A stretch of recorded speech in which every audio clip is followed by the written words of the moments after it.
Sosok Andi Amar, putra ex-menteri, lamar gadis Bugis mahar 10 miliar rupiah. Seorang pria bernama Andi Amar Ma'ruf Sulaiman tengah menyedot atensi publik. Andi Amar disorot setelah melamar seorang gadis Bugis Sopeng dengan mahar fantastis. Diketahui Andi Amar merogoh kocek hingga miliaran rupiah untuk meminang sang kekasih. Adapun tradisi lamaran adat Bugis atau yang disebut sebagai Mape Tuada itu berlangsung pada Minggu 3 September 2023. Tidak kalah dari pesta pernikahan, acara tersebut berlangsung meriah dan mewah di Sandek Ballroom Hotel Claro Jalan AP Petarani Makassar. Diketahui Andi Amar memberikan mahar hingga 10 miliar rupiah. Pihaknya memberikan diantaranya uang panaik 2 miliar rupiah, 1 unit rumah, mobil Alphard, 2 kg emas logam mulia, dan 1 setel perhiasan berlian. Selain mahar yang fantastis, proses lamaran Andi Amar dan kekasih disorot lantaran menghadirkan penyanyi kondang Nisa Sabian. Dalam kesempatan itu, Nisa Sabian menyanyikan sejumlah lagu, di antaranya Aisyah, istri Rasulullah.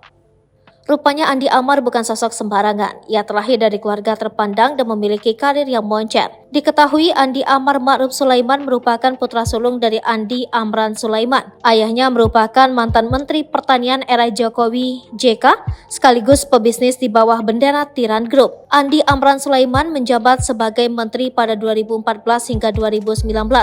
Sang anak Andi Amar baru saja melamar sang pujaan hati. Diketahui gadis Bugis tersebut bernama Ihsani Nurul Iza alias Enon. Adapun Enon merupakan putri pertama pasangan Haji Harsono Muhammad dan Haja Raiza Azizah Ramli.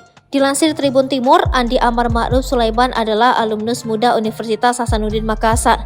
Ia aktif di berbagai organisasi baik lokal ataupun nasional. Saat ini ia dipercaya sebagai wakil bendahara PP Pemuda Muhammadiyah. Ia juga dipercaya memimpin AAS Community. Di usianya yang baru 23 tahun, keponakan Gubernur Sulsel Andi Sudirman Sulaiman ini telah diberi kepercayaan memegang kendali sejumlah perusahaan, antara lain sebagai owner Shirka Studio, Komisaris PT AAS Mineral Mandiri, Direktur PT Penambangan Nikel AAS DIN. Ia juga tercatat sebagai Presiden Direktur PT Andi Nurhadi Mandiri, Komisaris PT Sulawesi Sumatera Nusantara, Direktur PT Tiran Vero Nusantara. Di organisasi ia tercatat sebagai bendahara 1 pimpinan Pusat Pemuda Muhammadiyah periode 2023 sampai 2027. Ia juga aktif di KNPI Sulsel sebagai bendahara. Andi Amar juga berkecimpung di partai politik. Ia tercatat sebagai kader Partai Gerindra. Amar merupakan bakal calon legislatif Partai Gerindra DPR RI. Pada pemilu 2024, Amar akan bertarung di daerah pemilihan Sulawesi Selatan 2, Dapil Sulsel 2, meliputi Kabupaten Baru, Bulukumba, Bone, Maros, Pangkajene, dan Kepulauan, Sinjai, Sopeng, Wajo, dan Kota Parepare.